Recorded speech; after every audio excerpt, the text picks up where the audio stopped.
Basi sasa sisi tumekuwa, hii ni mkutano wetu ya 3, mkutano ya disaster, na tulikuwa tunapanga jinsi tunaweza kabiliana na hatari za El-NINO kama hii county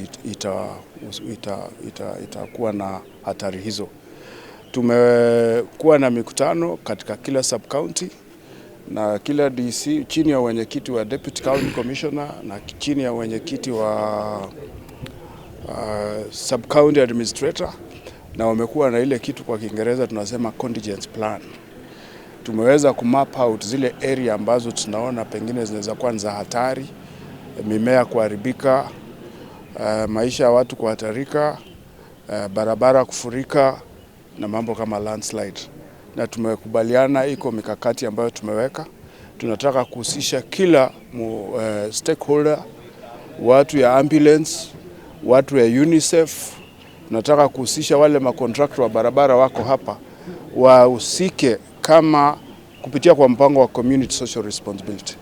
Zile drainage ambazo zimefungwa ziwe unclogged.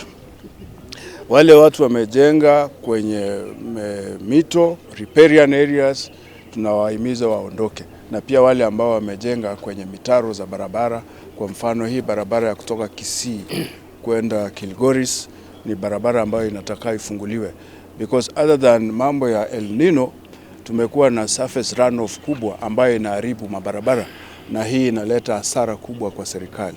Tunataka kila mmoja wetu ahusike, viongozi wa kidini wazungumzie haya kule makanisani, viongozi wa elimu wazungumzie haya, wazee wa mtaa wahusike, community policing ihusike, viongozi wote wa kisiasa wateule wahusike, wachukue kama hii ni jukumu lao wote.